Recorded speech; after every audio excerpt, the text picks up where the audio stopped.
I was eating ice cream by the bucket load this morning when I realised I was lactose intolerant. And that got me thinking, how to avoid terrain regeneration from ruining your base. Now, we've all been there, guys. At the end of the day, we've all built our base, and at some point, one way or another, the terrain has come through it, whether that just be the actual land itself poking through the base or actual fauna. It's happened to everybody, and in today's video, I'm going to show you the easiest way that you can fix it going forward. So let's get into today's video. Now, just whilst I do get set up here, guys, I just want to say a massive thank you to all of my recent subscribers. You can see their names right now popping up on screen. And if you want to be shouted out in the very next video, all you need to do is do what they have all done and hit that subscribe button, leave a like on the video, and you will be in the very next video I release. I mean, guys, just look at everybody. Great to see everybody. Welcome, everybody. So, as you can see right now, just as we go back into the video here, as you can see right now, I'm just going to put down a base computer, and I've picked a terrain that is absolutely loaded to the teeth with plants, with fauna, with uneven terrain. And if I was just to literally build a base and put 2 squares down, you can see the fauna is going to eventually stick through. All this stuff will easily come through the floor at some point. And it won't happen straight away, but you'll literally come back to your base maybe in a day or two, or even sometimes a bit longer. And yeah, it's a pain in the nightmare. But this is what you need to do. Put your base on stilts. Now, at the end of the day, this is the easiest way to get around it. But what you need to do is look at the surrounding area. So I've gone 1 high here. So 1 block high. But as you can see, over in the distance there, you've also got creatures which can and will no-clip through your base from time to time. And that can be a huge nightmare as well. So look around and see what's about you. And my advice is to build at least 2 high. Not 1 high, 2 high. And then you can delete the supporting foundations here. And we can just go ahead and just put down a kind of basic sort of layout. Now, guys, I'm no builder by any stretch of the imagination. So for me, if a building is a cube, it'll do.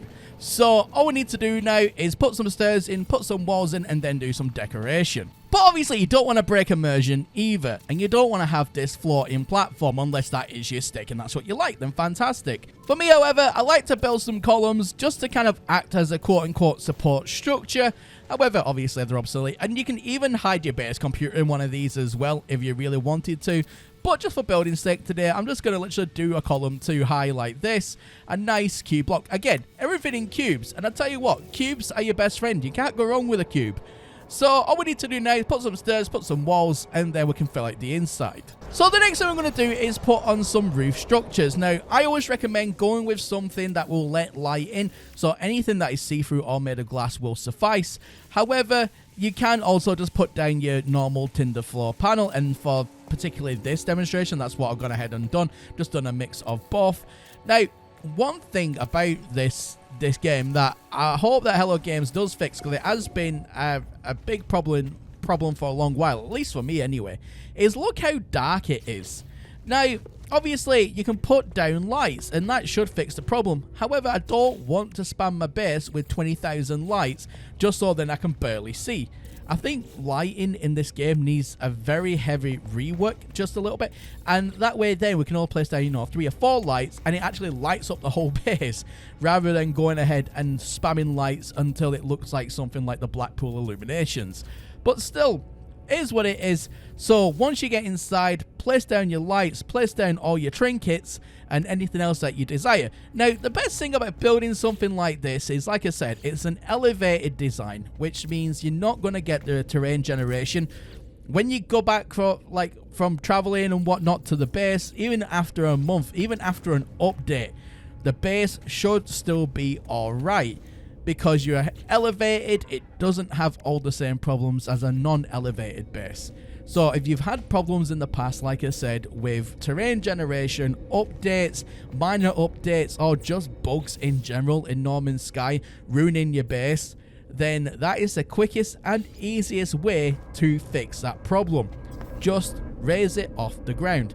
And don't raise it off by one, you need at least two in order to be clear, because even the animals that are dotted about can actually mess up your base in some way.